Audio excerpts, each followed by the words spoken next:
So what's up sa inyo mga katoto? So medyo seryoso tong usapan natin. Hindi ko alam kung itutuloy ko tong content na to, pero yun nga, mukhang kailangan may magsalita mga katoto. So ano ba tong content na to? So let's go.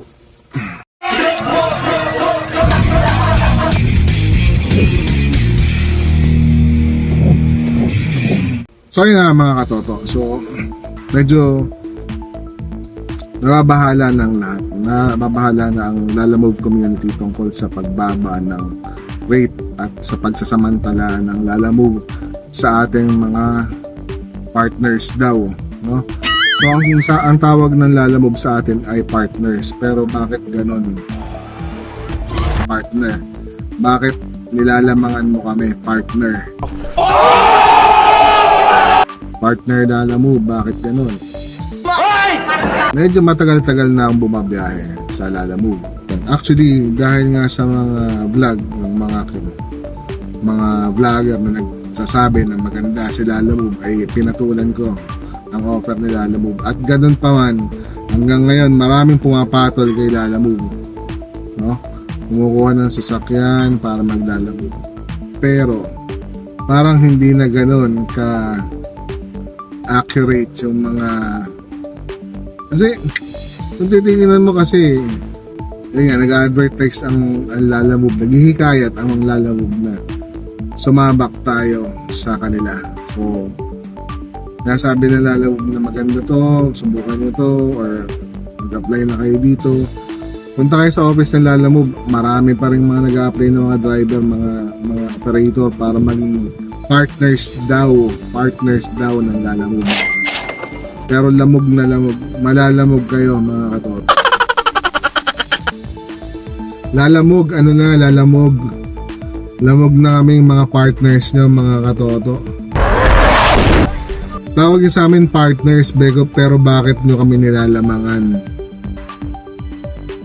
Ang alam ko sa partner is magkatuwang, di ba? Magkatuwang sa bagay kung saan man sila nagkakasundo. Eto, negosyo to. Lalamog, negosyo to. Nakasalalay dito yung kita ng tao. Tapos sinasamantala nyo. Alam nyo, ang laki nung binaba ng rate ng Lalamove. Tapos ito pa. Dati ang kasama lang namin sa app doon sa 1,000 kg is 600 kg, which is MPV, so multipurpose van. So yun, minsan kapag walang kumukuha nung biyahe doon sa 600 kg na sinamantala naman ng mga nagpapadeliver ng mga CS, kinukuha na ng 1,000 kg. So ngayon, doon pa lang may problema na kami, no? May problema na kami doon. Bakit kanyo? Sabi ng 600 kg, bakit nyo kinukuha yung pang 600 kg kayo mga 1,000 kg? Doon pa lang may problema na tayo. Lalamove, hindi nyo ito nasolusyonan. Dinagdagan nyo pa ng problema ang mga tao dito. So bakit? Una,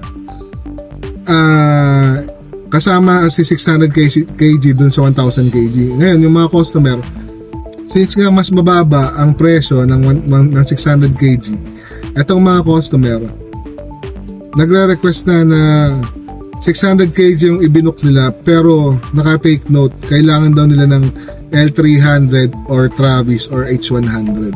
So doon pa lang may problema na tayo, malalamog di ba? So tapos dinagdagan nyo pa. So anong dinagdag nyo? So ipinasok nyo si 800 kg. Si 800 kg wala kaming problema kay 800 kg. Bakit? Pick up yun, no? So at least alam ng mga tao na kapag pick up yung kailangan nila, ang deliver is maghahakot ng ref or something na ganun, kailangan nila ng walang bubong. So si pick up yun, si 800 kg, wala kaming problema dun. Pero ito naman, bakit nyo naman isinama si 300 kg sa amin, no? So ngayon, ano nakikita namin dun sa apps na Lalamove? 300 kg yung ibinook, tapos ang request L300, H100 o diga Travis. Tapos take note, walang upuan ng pangkailangan. So ano ibig sabihin nun? Siyempre pupunuin nila yun sa halaga ng 300 kg. Sa halagang 300 kg ang binok nila. ang nare-request nila 1,000 kg. Ano ba naman yun? Lalamog, lalamog.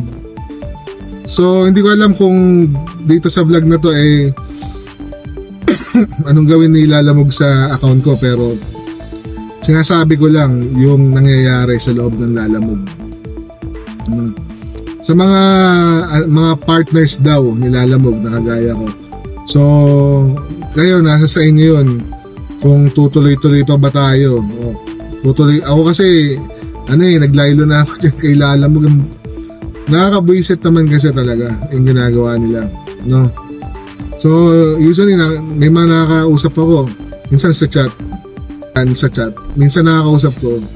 Ang sabi nga nila, halos break-even na nga daw yung nangyayari. No? Break-even na daw yung nangyayari dyan sa kitaan. So, ngayon, halimbawa, mabiyahe ka maghapon, tapos kikita ka ng ganon, tapos meron ka pang pahinante, di kaya may driver ka pa, o di kaya nagbaboundary ka lang dun sa sasakyan mo, talo na, di ba? Bakit nyo kami pinabaya mga partners nyo? Partners nyo ba talaga kami? Partners ba talaga ang turing nyo sa amin, mga nasa management ng Lalamog, no? So yung mga kapwa ko, operators or drivers, hindi susuko. Tandaan nyo, hindi lang si Lalamog ang pwede nating pagkuhanan ng income, no? So, diskarte mga katoto. So, anong sinasabi kong diskarte? Hanap kayo ng ibang biyahe. Huwag lang si Lalamog, huwag kayong lumasa kay Lalamog lang. Tandaan nyo, sarili nyo yung sasakyan, or kung kayo man ay nagba-boundary, hawak nyo yung oras nyo. Huwag kayong magpatali kay Lalamog. Marami kayo dyan, maraming Tandaan nyo, hindi kayo empleyado, hawak nyo yung oras nyo, hawak nyo yung sarili nyo kung anong gagawin nyo. So pwede kayong bumiyahe sa iba. O pwede kayong sideline nyo dito is magpa-service kayo. Tapos ngayon yung mga iba dito, yung karamihan sa atin meron ng LTFRB. So pumasok kayo ng logistics, no? So pagpasok niyo ng logistics, piliin nyo yung hindi kayo talo, no? For example, baka mamaya nasa malayong lugar kayo, taga taga Antipolo, tapos kukuha kayo ng logistics sa Marilao, dito sa amin sa Marilao. So talo kayo dun, tapos ang baba pa ng rate ng logistic. Pumili kayo ng logistic na talagang fit sa inyo or talagang para sa inyo, no? Tandaan nyo, kung meron man kayo mapasok ang logistic na hindi maganda yung rate, nasa sa inyo naman yun, mga katoto. Pero tandaan nyo, hawak nyo sarili nyo, hindi kayo empleyado nyan. Mag-subcon man kayo nyan, kung ano naman yung ibabiyahin nyo, yun naman yung sasahurin nyo. Yun nga lang, tiyagaan dun sa pag-aantay ng matagal bago kayo makakargahan ng shipment ninyo. Tapos pagdating dun sa warehouse kung saan yung i-deliver, medyo bahala na or pasensya, kumbaga magtiyaga din, pasensya dun sa tagal ng pag-receive sa inyo. Yun yung sinasabi ko nga din sa inyo, dapat yung bayad sa inyo ng logistics ay fit para sa inyo, no?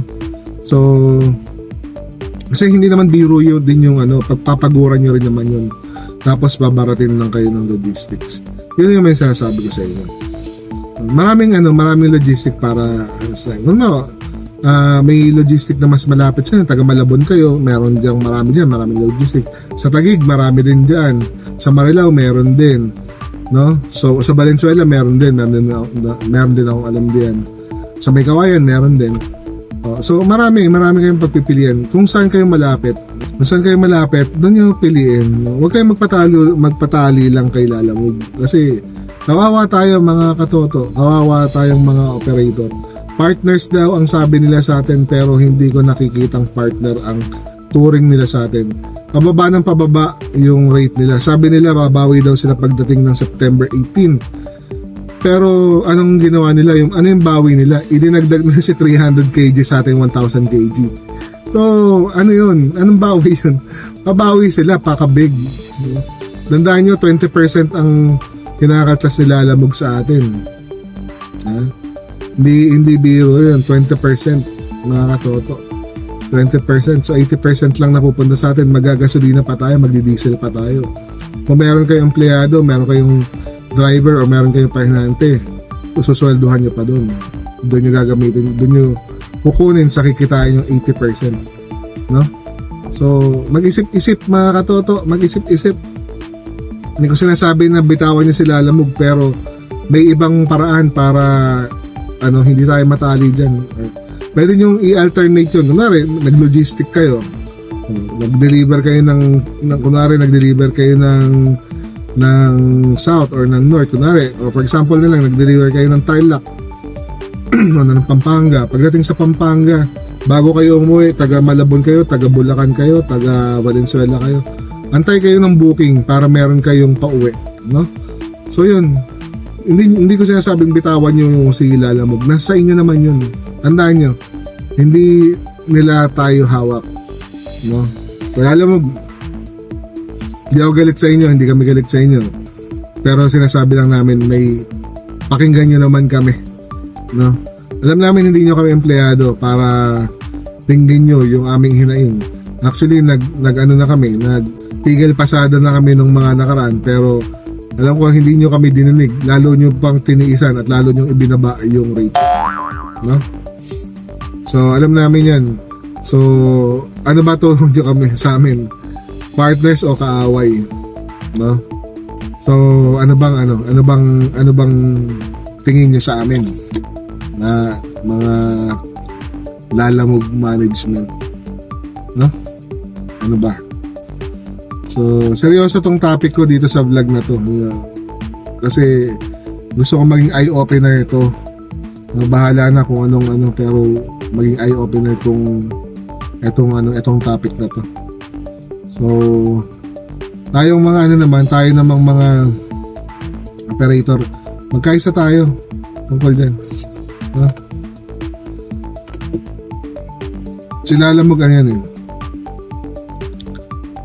pag merong mga ganito, pag merong mga lumalaban, tinatanggal nila, sinususpend nila or tine-terminate nila yung apps.